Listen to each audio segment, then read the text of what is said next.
I've actually been wanting to play this festival for a long time. Like, I really remember when we got this booking this year, like, my manager calling, being like, we got ACL. I was like, yes!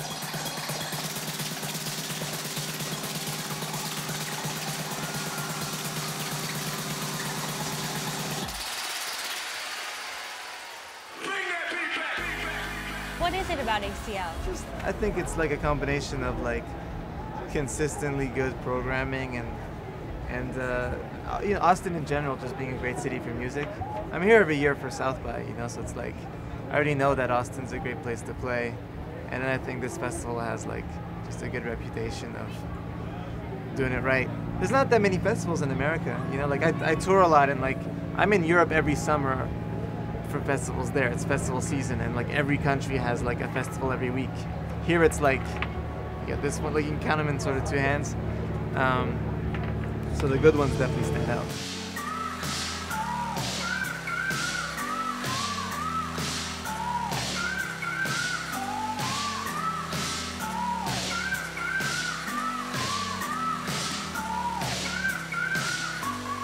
I've been DJing and sort of making music for about 15 years now, so there's been many kind of chapters to my career, and even at any given slice of time there's like a whole juggling act of many things I'm involved with. So like I first, you know, came onto the music scene when I was 15, winning like these world championships for DJing.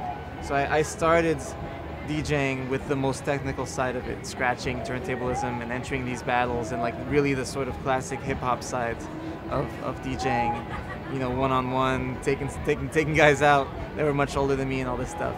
So that was my start. And then pretty early on I got involved with labels, running labels and stuff like that. You know, fast forward a couple of years, I DJ'd for Kanye for a long time. I was like his official tour DJ for like 4 years, and you know, helped produce some of his records and scratched on a bunch of them and all this stuff. And then like in recent years, it's been basically like there's my A-Trak stuff, which is, you know, my DJing, of course. There's Duck Sauce, which is my project with Armand Van Helden, where I've had sort of, you know, bigger successes commercially, like a song like Barbra Streisand that, you know, went way further than anything that I did by myself, as a sort of, almost like an accident, like just this really oddball, you know, hit that came out of a joke, sort of. So there's Duck Sauce, there's Fool's Gold, which is my record label. So I run a label based out of Brooklyn. And then I, you know, produce and remix also.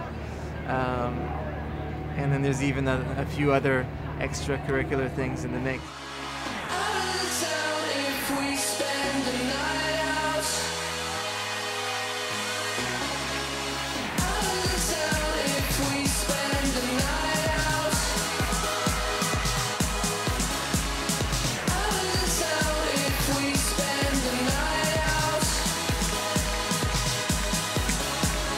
I've always been involved with a couple different scenes, and like definitely, you know, bringing together groups of people that don't necessarily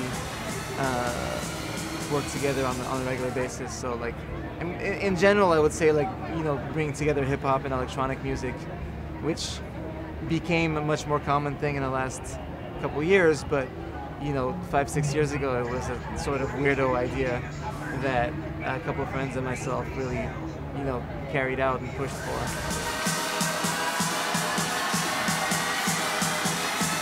I come to South by Southwest every year, so I've definitely played here a bunch, and then even on some of my own tour stops, I've you know, because I guess South by is a lot of out-of-town people too, but I've played on my own tours in Austin as well. I mean, it's definitely one of my favorite musical cities in America.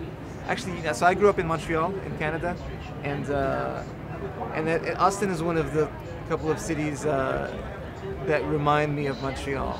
You know, I think in the sense of the sort of artsiness and just like very cultural, and like a lot of college kids just kind of doing cool things, and a generally sort of lefty weirdo spirit that I grew up with in Montreal. So it's fun to see cities like that. There's not that many in the States, I think, but like to me it's sort of akin to like a Seattle or a San Francisco kind of city, or Portland. So those are cities where I love to play. As much as I love New York for its own thing too, you know, but coming here is like, oh, this vibe, all right, cool.